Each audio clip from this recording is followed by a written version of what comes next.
அல்ஹம்துலில்லாஹி ரப்பில் ஆலமீன் வனுசல்லி வனுசல்லிம் அலா ரசூலில் கரீம் வ அலா ஆலிஹி வ அஸ்ஹாபிஹி அஜ்மஈன். قال الله تعالى وَلُعِنُوا بِمَا قَالُوا وَقَالَ أَيْضًا فَأَثَابَهُمُ اللَّهُ بِمَا قَالُوا. கண்ணியத்திற்குரிய சகோதரர்களே, பாசத்திற்குரிய மூமின்களே, புனிதம் நிறைந்த ரமதானுடைய மாதத்திலே அல் குர்ஆனுடைய வசனங்களை தினசரி நாம் இந்த ரமதானினுடைய இரவினுடைய தொழுகையிலே கேட்டு வருகிறோம். இன்றைக்கு சூரா அல் மாயிதா என்கின்ற அத்தியாயம் நிறைவாக ஓதி முடிக்கப்பட்டிருக்கக்கூடிய இந்த சமயத்திலே இந்த அல் மாயிதா அத்தியாயத்திலே 2 முக்கியமான வசனங்களை பற்றி, அது நம் வாழ்வோடு எவ்வளவு தூரம் தொடர்புபடுத்தப்பட்டிருக்கிறது என்பதை பற்றியும் நாம் இப்பொழுது தெரிய போகிறோம். அதற்கு முன்பாக, நாம் தாயின் வயிற்றிலிருந்து வெளியே வரும்பொழுது நமக்கு பேசவும் தெரியாது, எந்த மொழியும் தெரியாது. அல்லாஹ் அல் குர்ஆனில் சொல்கிறான், வல்லாஹு அக்ரஜக்கும் மின் புத்தூனி உம்மஹாத்திக்கும் லா தஅலமூன ஷைஆ. உங்களை அல்லாஹ் தான் உங்கள் தாயின் வயிற்றிலிருந்து வெளியாக்கினான், உங்களுக்கு எதுவுமே தெரியாது. வஜஅல லக்குமுஸ் ஸம்அ வல் அப்சார வல் அஃபீதா. அவனே செவிப்புலனை கொடுத்தான், பார்வை திறனை கொடுத்தான், சிந்திக்கும் ஆற்றலை கொடுத்தான். இப்போ வெளியே வந்ததுக்கு பின்னாடி தான் மனுஷன் ஒரு கட்டத்துக்கு பின்னாடி அவன் சார்ந்திருக்கிற, அவன் தாய், அவனுடைய சுற்றி இருக்கக்கூடிய மக்கள் சார்ந்திருக்கக்கூடிய மொழியிலே அப்படியே அவன் பேச துவங்குகிறான், இல்லையா? அர் ரஹ்மான் அல்லமல் குர்ஆன் ஹலக்கல் இன்சான் அல்லமுல் பயான். அந்த அத்தியாயத்தினுடைய துவக்க வசனங்களை பாருங்கள். ரஹ்மான் ஆகிய அல்லாஹ் அவனே குர்ஆனை கற்றுக் கொடுத்தான், மனிதனை அவன்தான் படைத்தான், அவனுக்கு பேசுவதற்கும் அவன்தான் கற்றுக் கொடுத்தான். பேச்சு என்பது மனித வாழ்க்கையில் தவிர்க்க முடியாத ஒரு விஷயம். வாயை திறந்து பேசினாதான் ஏன் வாழ முடியும் சொல்கிறாங்களா இல்லையா? இப்படி ஊமையாக இருந்தால் எல்லாரும் உன்னை ஏமாற்றிட்டு போயிடுவான். பேச்சு என்பது ரொம்ப முக்கியமானது.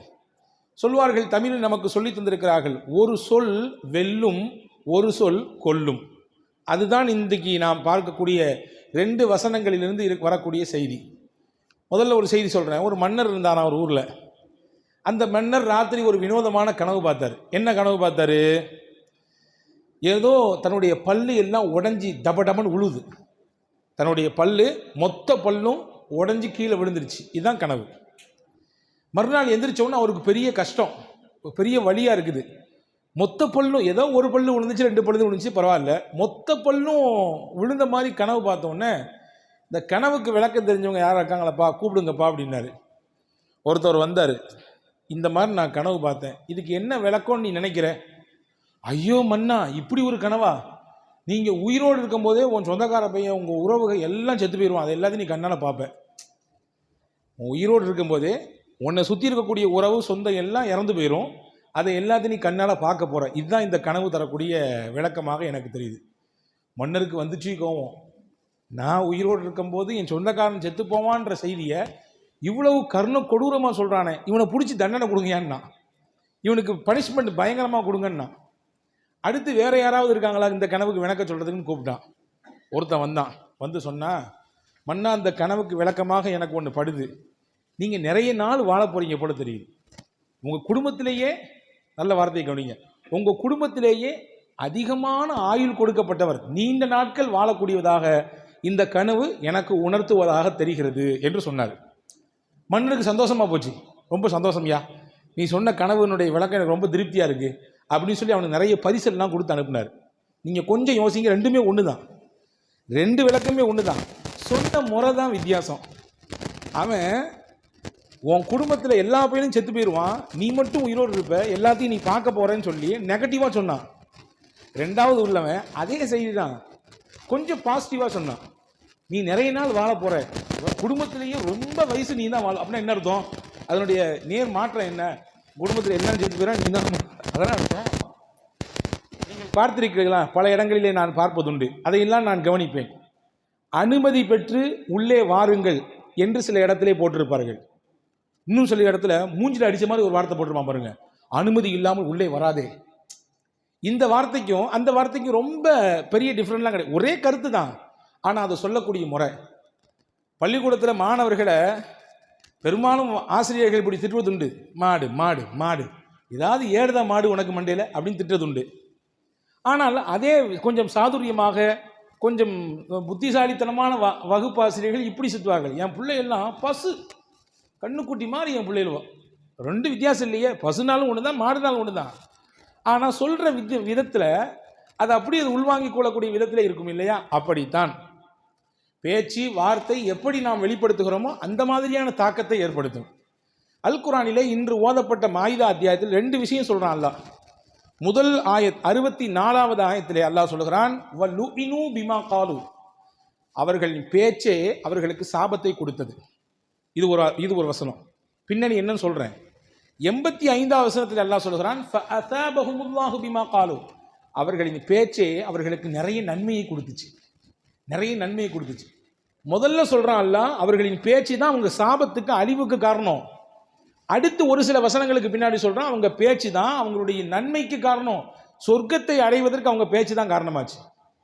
எந்த பேச்சு அவர்களுடைய சாபத்துக்கு காரணமாச்சு அப்படின்னா, நபி அல்லாஹுவை பார்த்து அந்த யூத கூட்டங்கள் சொன்னது, வகாலத்தில் யஹூது எதுல்லாஹி மக்தூலா, யூதர்கள் சொன்னார்கள் அல்லாஹ்வுடைய கரம் இருக்கிறதே அது கஞ்சத்தனமான கை, யாருக்கும் விரிஞ்சிலாம் கொடுக்க மாட்டான் அப்படின்ற மாதிரியான வார்த்தையில ரொம்ப இழிவுபடுத்தி அல்லாஹ்வை அவர்கள் பேசினார்கள். இந்த பேச்சுத்தான் அவர்களுடைய சாபத்திற்கு, அவர்கள் மீது உலக அழிவு நாள் வரை வரக்கூடிய மக்கள் சபிப்பதற்கு அது காரணமாக ஆனது. ஆனா ஒரு கூட்டம் பேசியது இறைவனுடைய இந்த ஓரிரையை விட்டு கொஞ்சம் ஒதுங்கி இருந்தவர்கள். ஆனால் அவர்களுடைய பேச்சு ரொம்ப தெளிவா இருந்துச்சு. ரப்பனா, அதற்கு ரசூலுல்லாஹி ஸல்லல்லாஹு அலைஹி வஸல்லம் சொல்லுவாங்க, நஜ்ஜாஷி என்ற ஒரு நாடு இருந்த அபிசீனியா, அந்த நாட்டில் இருக்கக்கூடிய மன்னர் பேசிய வார்த்தை இது. என்ன சொன்னார் அவர்? திருக்குர்ஆனோட வசனங்கள் எல்லாம் ஓதி காண்பிக்கப்படுது அவருக்கு முன்னால். அந்த வசனங்கள் ஓத ஓத அவர் அப்படியே கண் கலங்கி அழுதார். அழுது விட்டு சொன்னார், இறைவா எங்கள் பாவத்தை மன்னித்து விடு, ஷாஹிதீன்கள் உன்னை ஒருவன் என்று ஏற்று உன் தூதரை நபி என்று ஒத்துக்கொள்ளக்கூடிய மக்கள் கூட்டம் எதுவோ அதிலே எங்களையும் சேர்த்து விடு என்று சொன்னார்கள். இப்படியான வார்த்தைகளையும் சொன்னார்கள். இந்த வார்த்தையை சொன்னதினாலே அல்லாஹு தாலா அவர்களுக்கு உயர்ந்த அந்தஸ்தையும் உயர்தரமான சொர்க்கத்தையும், அவர்கள் உள்ளபடியே ஆள் மனதிலிருந்து இந்த வார்த்தையை சொன்னதினாலே அவர்களுக்கு உயர்ந்த கூலியும் அந்தஸ்தும் சொர்க்கமும் உண்டு என்று அல்லாஹ் பிந்திய வசனங்களிலே சொன்னான். ஒரு வார்த்தை தான் அவர்களுக்கு சாபத்தையும் வாங்கி தந்தது, ஒரே வார்த்தை தான் அவர்களினுடைய அந்தஸ்தையும் உயர்த்தி அல்லாஹ்வினுடைய திருப்பொருத்தத்தை பெற்றுத்தது. எனவே வார்த்தை கவனம்.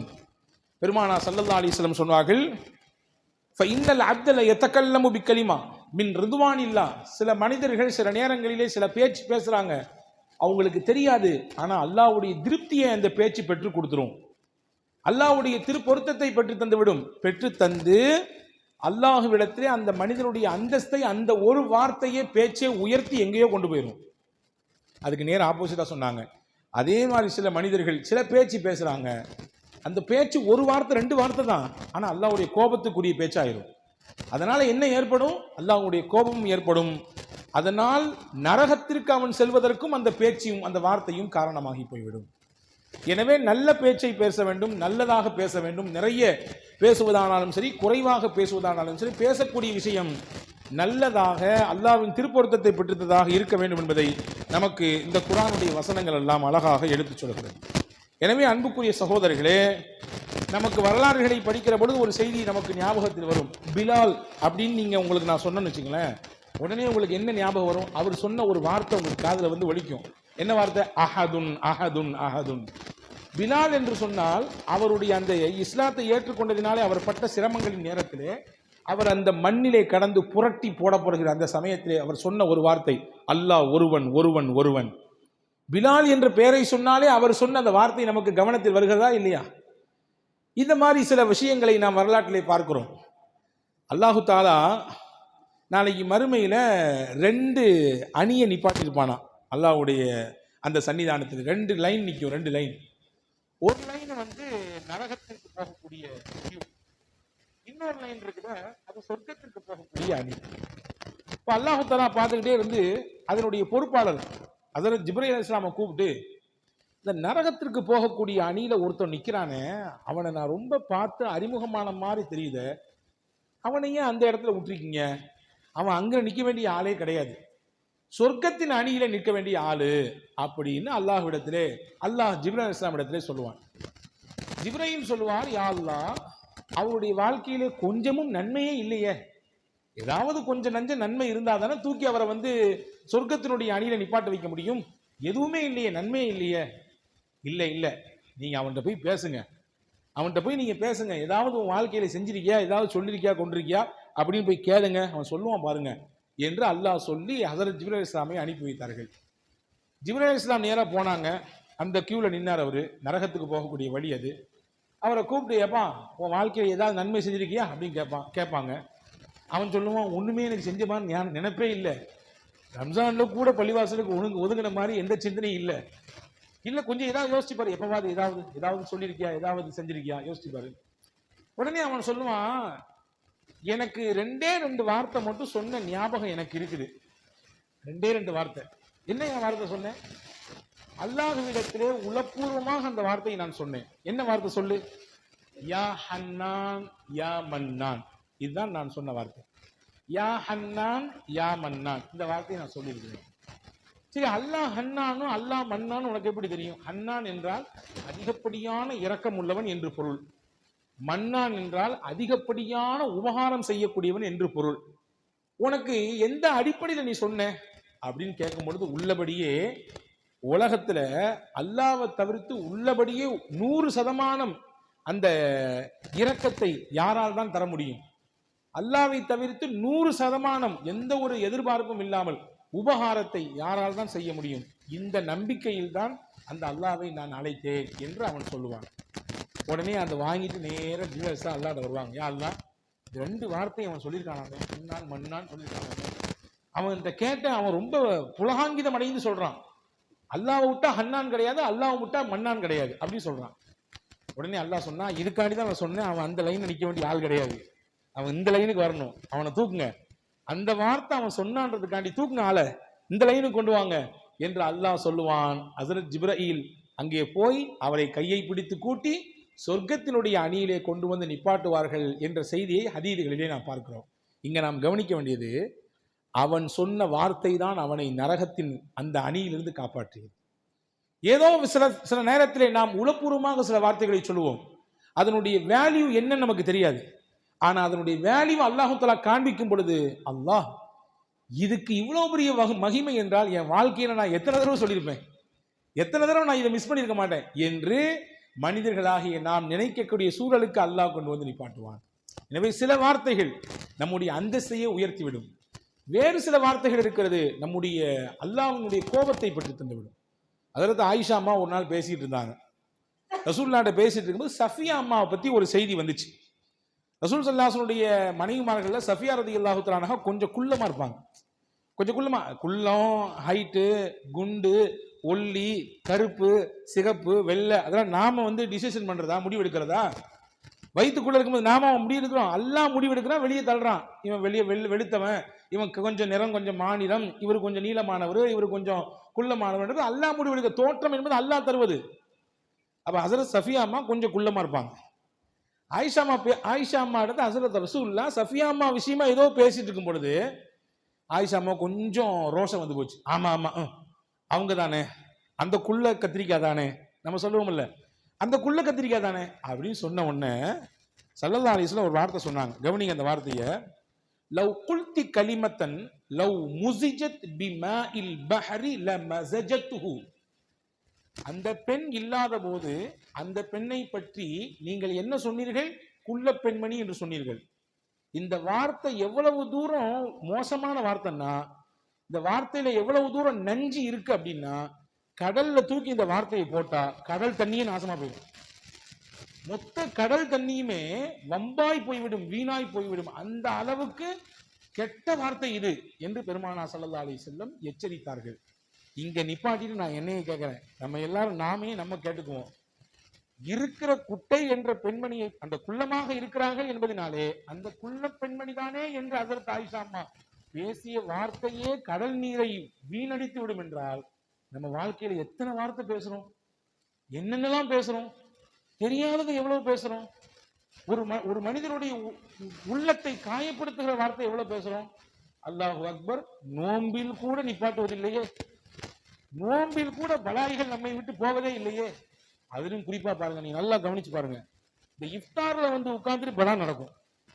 இஃப்தார்ல எல்லாம் நோம்பு திறக்க உட்காந்துருப்போம், அங்கிட்டு இங்க அங்கிட்டு இங்க அங்க அங்க இருந்து இங்க அப்படி பலாய் பேசிட்டு இருப்பாங்க. கேட்டியா செய்தி இன்னைக்கு என்னன்னு கேட்டியா, அது என்னன்னு கேட்டியா. அன்பர்களே, நோன்பு நேரத்திலே நோன்பை பாலடிக்கக்கூடிய விஷயம் என்ன தெரியுமா? தேவையில்லாத பேச்சு, அடுத்தவங்களை வம்பு கேட்கிற பேச்சு, நோன்பையவே வீணாக்கிறோம். அது வேஸ்ட். அந்த நோன்புனால என்ன புண்ணியமும் கிடையாது. ரசூல் சொன்னாங்க, இன்ஷா தமஹு அஹதுன் அவ் காதலஹு ஃபல்யகுல் இன்னி இம்ரஉன் ஸாயிம். யாராவது உங்களை வம்புக்கு வந்து இழுக்கிறாரு, வீணா வாதம் பேச வாங்க, ஏதாவது பேசுவோம், யாரை பத்தியாவது பேசணும்னு கூப்பிட்டாருன்னா நீங்க என்ன சொல்லணும் தெரியுமா?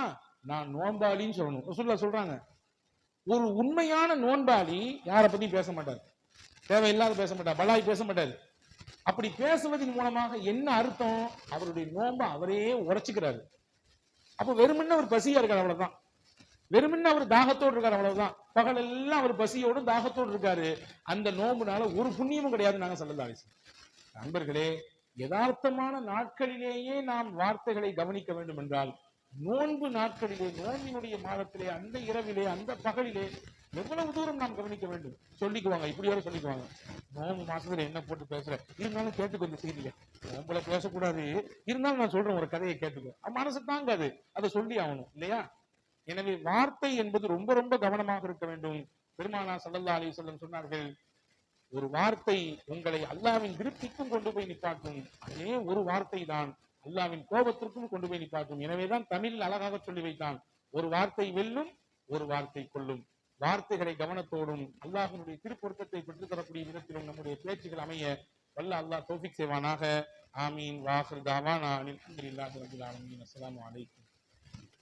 நவைத்து சவுமகதீன்.